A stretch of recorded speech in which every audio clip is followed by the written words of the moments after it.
All right, so second eye, left hand on the inside, starting to push in with my thumb and pushing in the nail of my thumb is up at the top ridge now, kind of getting rid of some of the lines, starting to kind of change the shape, pushing in now at the bottom so that it starts to come in. And remember, I do have counter pressure on the inside. I'm pinching the clay between my fingers to kind of make it thinner, which is also making the ridge or the eyeball deeper. So the clay is getting thinner between my fingers, and I'm kind of shaping and redrawing the eye a little bit more.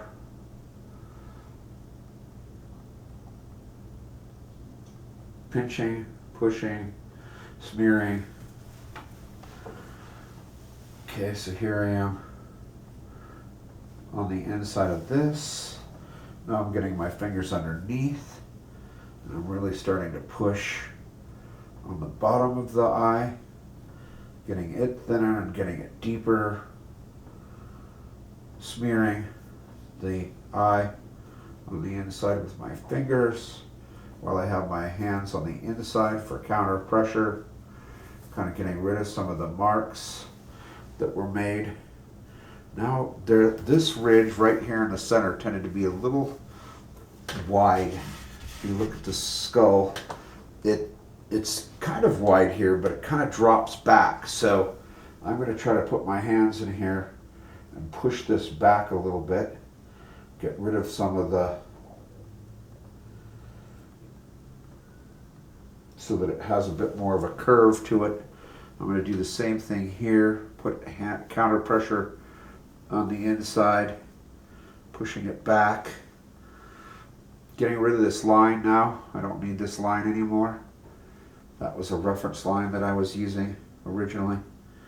And then you can see here that I'm kind of smearing and smoothing the clay off with my fingers, getting rid of some of those ridges and cracks and whatnot that I didn't want.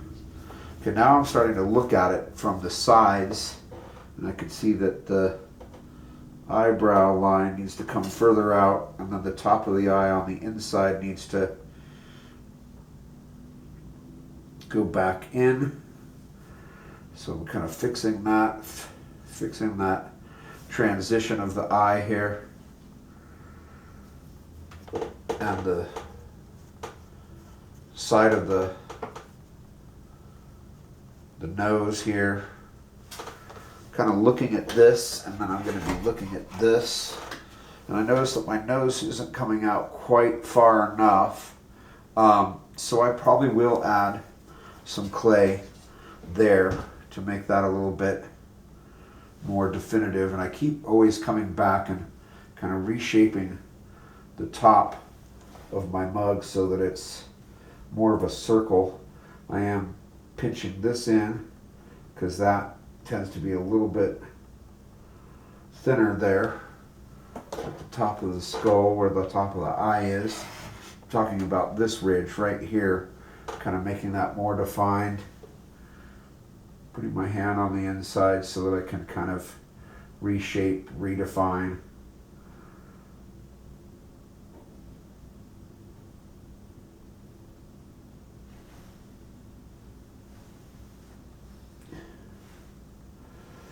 All this so far has all just been pinched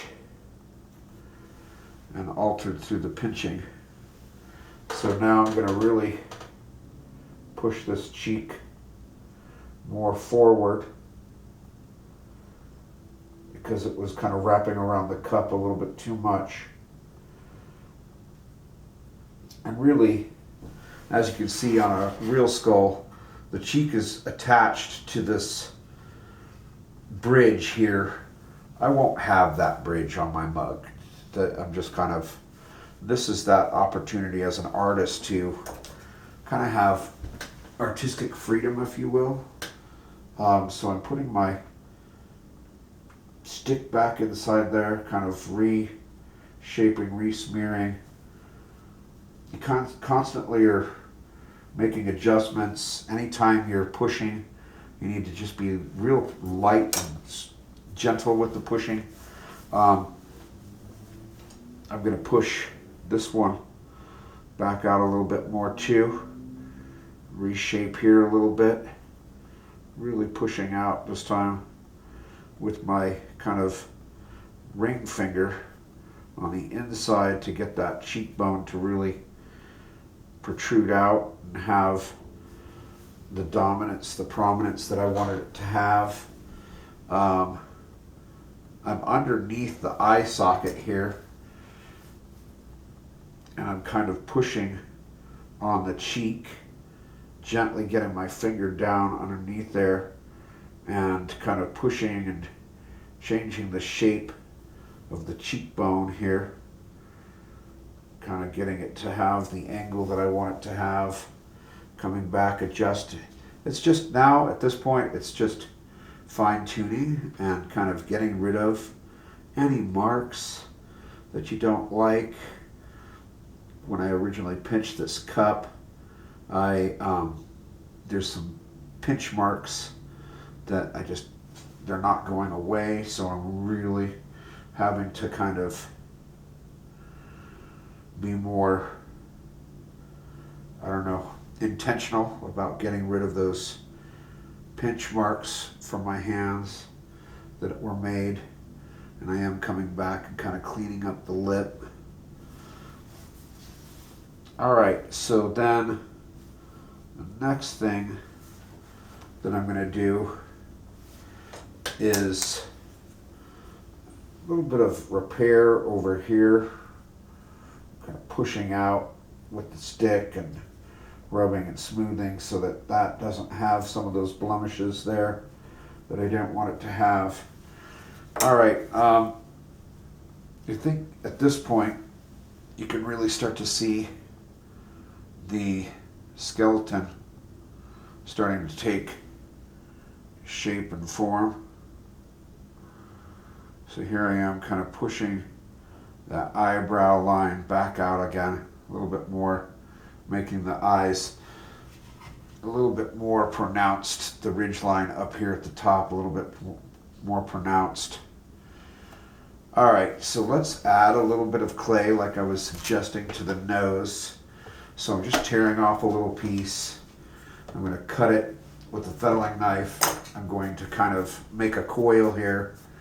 I have a toothbrush with slip right here, and I'm just going to add a little coil right here to the top of the nose just to make it kind of come out a little bit more. So sometimes in the pinching and the smoothing process, you just can't get the clay to quite come out as far as you would hoped. So yeah, just a little bit. And you come back and you smooth and you get rid of those little marks and blemishes. And this is one of the things that my students kind of struggle with in sculpture, is that they always want it to be exactly the way they want it to be from the get-go, and it never works that way. You have to kind of look at it, you kind of have to make adjustments. Hopefully you've seen throughout this process that I'm constantly having to add and subtract. Well, not much adding, but kind of bending, reshaping, altering. So I kind of want my nose to go a little bit more in at the bottom here. So I'm taking a stick now and I'm kind of pushing in and getting that shadow to kind of have a little bit darker, I don't know. You are actually sculpting shadows in sculpture. So I wanted a darker triangle to make it look like that cavity of the nose is deeper and goes into the skull. It doesn't actually, like, there is a wall on the inside there, so I mean obviously you have to have clay in there, otherwise your mud is draining all over your lap, and that is definitely not something that we want. I am just kind of fine tuning right here. It needs just a little bit more clay. make that transition on that side a little less. So, and that clay already had slip on it from, it was still a piece of that same coil I was using before. And then you will see me here in a little bit where I come back and I use paint brushes to smooth surfaces and fine tune. And I will be doing that here in just a little bit. Every time I turn my mug and I see something that needs to be fixed, adjusted, cleaned, smoothed, I'm taking the time to do that. I'm not waiting to the end to do all the fine tuning and everything. So every time I look at it from a different angle. Now I want to do kind of this upper teeth section, and I have this wonderful tool that I like right here. So again, I'm going to redraw the center line, and it's more here now than it was before. And there's kind of like these gum shapes up here that I kind of like to kind of create to kind of help shape that. So it almost looks like I'm making really big teeth, and they're right up there at the top. But I will come back and get rid of that little arch that you're seeing at the top here. But that's just kind of giving the impression that there's like a tooth and a root up in there. This is not smooth. It's got a little bit of form and shape to it. So I kind of help with that process by doing a little bit. This is almost like underpainting. And I always refer to painting in sculpture because it's very similar, that you have to kind of get your forms and get them built and get the volume and the shape of those forms before you can really start doing the, and that what I call the kind of background and middle ground, if you will. Then you start to come back and do the foreground and the fine tuning and touch-ups and things like that. So, all right, so now I've got those kind of initial gums and teeth kind of shaped and with that tool. Then I'm going to come back and actually do the teeth, and I kind of decide right here that this is going to be the center tooth, and so I really kind of push in on the side and then wrap around and roll, and I'm doing that to all three of these on this side, kind of making them more pronounced. And now I'm going to do these three over here. So I'm just kind of taking this tool and I'm going back and forth with the tool, and I'm kind of shaping the teeth as I'm doing that. And I come back and I kind of clean up, and then I am going to kind of really make a ridge between those teeth there and here and here, and then you come back and you shape again. So you can see that nothing is ever finished after the first attempt. You kind of have to, you kind of create the first initial form, then you come back and define a little bit more, define a little bit more, define them a little bit more, and then you can come back. And I like to do some undercutting here to make these teeth actually feel like they have a bit of dimension to them. Sorry, that's my alarm going off. It's 8:30. Or no, it's 8:20, so I still have 10 minutes. This is good.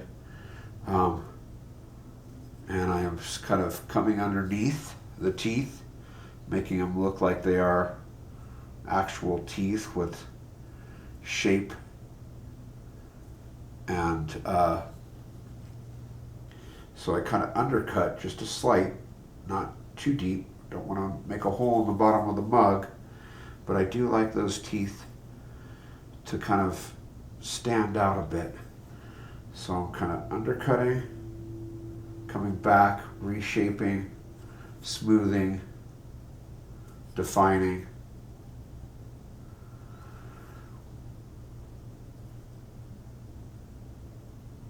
And then there is some clay here that I'm probably going to wind up having to remove. So I'm going to take my fettling knife and just kind of come in here and cut some off.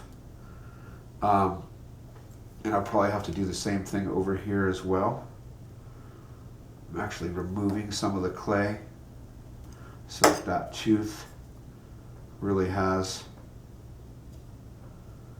a shape to it. And then I will push those back in so that they don't get knocked off and broken. But hopefully you can see that that's really starting to get the teeth of the skull to kind of stand out and take form. Okay. So now on the inside of the mug, I'm looking in there and I'm seeing some blemishes that were created from the tool that I was using. So I'll come back and periodically smooth and fix and stuff. I do want to show you what the inside of the mug is looking like, just so you can see that it distorts it pretty significantly in there. Those are the eye sockets. The cheeks are in there. It's almost like you're seeing the reverse of the skull on the inside of the mug. And I will get rid of all of the deep end cuts and smooth all that stuff out later on with different tools.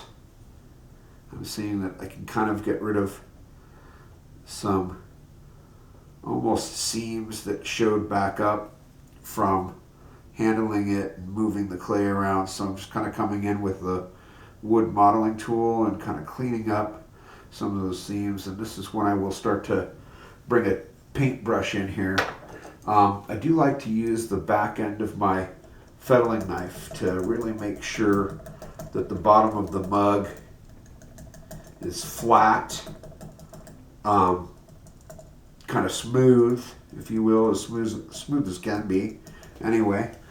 And then if we really look at the bottom of the mug, now you can see that you can still see a seam down here.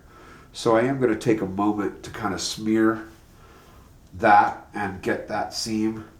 And I might even use a tool because my fingers aren't quite doing it. So I'm just kind of almost polishing that ridge, smearing that seam. This is kind of fine tuning. I don't want that seam to be seen for one, and I certainly don't want it to leak for two. So I'm kind of getting rid of that seam line that we saw there. And I am going to, come back and kind of fine tune and make sure that this is absolutely smooth, because you don't want it to scratch surfaces when people are using it. That's something that you have to consider. And every time you buy a mug from the store, sometimes, they'll go to the extent of putting felt underneath here, just to make sure that it doesn't scratch surfaces and things like that if you don't have, like little trivets or cup holders of some sort. Okay, so now it's really fine tuning, cleaning up, smoothing. And I liked the fact that I didn't have the handle this time. And like I said, this is going to be a left handle mug. So the face will be over there. And this is where the original seam was. So that's at 8:25. I've got about 5 minutes to start putting things in my car. I'm going to go out to breakfast with my son today. So I think that gives you a pretty good tutorial on how to make a skull mug. And I'll come back and finish this up later and add that last video so you can see me with the paintbrush kind of cleaning things up and stuff. But that's pretty sweet, and that goes with these other ones over here. So you can see that I'm now on my fourth one. And I always tell my students, the more you do, the better you get. So this is the very first one I did, and I did not have a skull to reference, but I think I did a pretty good job for my very first one. That was the first time I had ever done this, was learning the technique and stuff, and the handle is right on the opposite side over here, so I kind of didn't like that the handle was on the reverse side of the skeleton, because then nobody really gets to enjoy the skull when you're drinking from it. I'll probably wind up keeping that for myself. Then this was the second one that I did, and I actually chose to do this one at a slight little angle to it, just to kind of play around with what does a skull look like when you change the angle. And you'll notice that because I had the handle on this, it kind of truncated part of the skull on this side. So, you know, okay, but not great. What I learned from that is I wanted my skull to be still kind of more straight up and down. This time I made the skull a little bit further on the other side of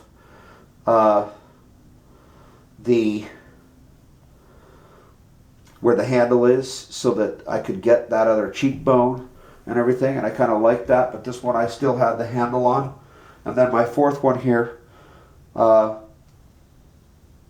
with no handle, really allowed me an opportunity to kind of sculpt the skull uninhibited, you know, not having to worry about the handle. So I'll add the handle here later. All right, so hopefully you enjoyed that tutorial, and we will pick back up later on.